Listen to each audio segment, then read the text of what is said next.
আউযু বিল্লাহি মিনাশ শাইতানির রাজিম। বিসমিল্লাহির রহমানির রহিম। প্রিয় ইউটিউব ভিউয়ার্স, এই যে একটি তদবির নিয়ে আসলাম। দেখুন, এই তদবিরটি যে কোনো জিন, চালান, জাদু, কুফরি আক্রান্ত রোগীর জন্য। এই তদবিরটি 10 নং রাশির আমলে লিখতে হবে। 10 নং রাশির আমলে যে সেতারা হয় সেই দিনক্ষণ দেখে এটা লিখতে হবে বাদি চালে লিখবেন, ভোজপত্র অথবা ডাক কাগজে লিখবেন। লেখার পর এখানে একটি আয়াতাংশ সংযোজন করে দিতে হবে। ইন্না ইবাদি লাইসা লাকা আলাইহিম সুলতান। এটার অর্থ হলো যে আমার দাসদের ওপর তোর কোনো আধিপত্য নেই, ক্ষমতা নেই। কাকে বলা হচ্ছে? ইবলিস এবং তার বাহিনী। আর এই অংশটি লেখা হচ্ছে যে কর্ম বিধায়ক রূপে তোমার রবই যথেষ্ট। সেই আয়াতের নকশা হলো এটা, অর্থাৎ ওয়াকাফা বি রব্বি কা, এই যে ওয়াকাফা বি রব্বি কা ওয়াকিলা, এই আয়াতের নকশা হলো এটা আয়াতাংশের।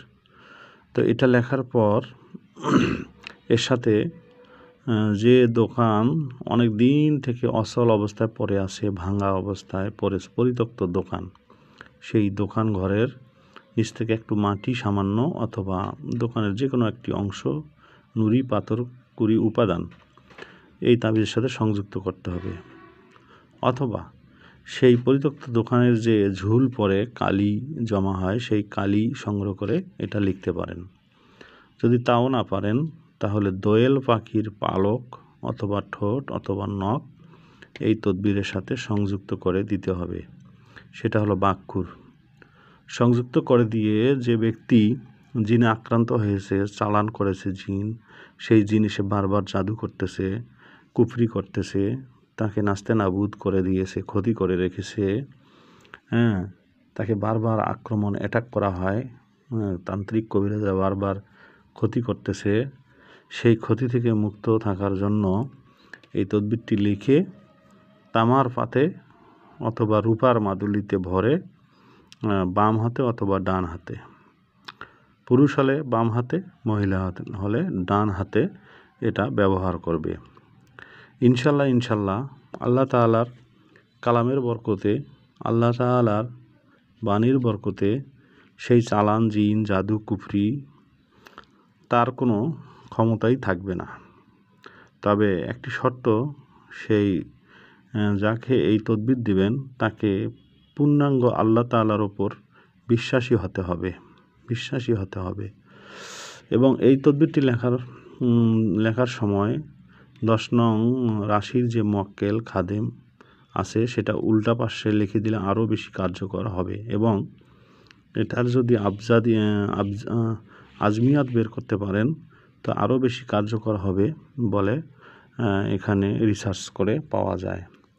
তো ভাই দোস্ত, যে সকল ভাই আমার চ্যানেলটি দেখেন তাদের সকলের প্রতি আমার অনুরোধ যে আমার চ্যানেলটি সাবস্ক্রাইব করবেন, পাশে থাকবেন, পরামর্শ দিবেন, আর আমার তদবিরগুলো ভালো লাগলে অবশ্যই লাইক কমেন্ট করবেন। তো ইনশাল্লাহ আমি যে সকল তদবির দিই সবগুলো হলো কোরআনিক তদবির। এই তদবিরগুলো রিসার্চ ভিত্তিক, নির্ভুল, এখানে মিল করে দেখবেন কোনো ভুল নাই। তো এই তদবিরগুলো কোনো বই পুস্তক কিতাবে পাবেন না। আসলে ভাই, যদি আপনি তদবির কারক, সত্যিকারের একজন তদবির কারক হয়ে থাকেন তাহলে আপনার বইয়ের প্রয়োজন নাই। আপনি নিজেই আপনার ভান্ডার থেকে আপনার তদবির বের হবে, তাহলেই না আপনি একজন আমেল। তো যাই হোক, বেশি কথা না বলি, যদি তদবিরটি ভালো লাগে তাহলে ব্যবহার করে দেখতে পারেন। সকলেই ভালো থাকবেন, সুস্থ থাকবেন। আল্লাহ হাফেজ। আসসালামু আলাইকুম ওয়া রাহমাতুল্লাহি ওয়া বারাকাতুহু।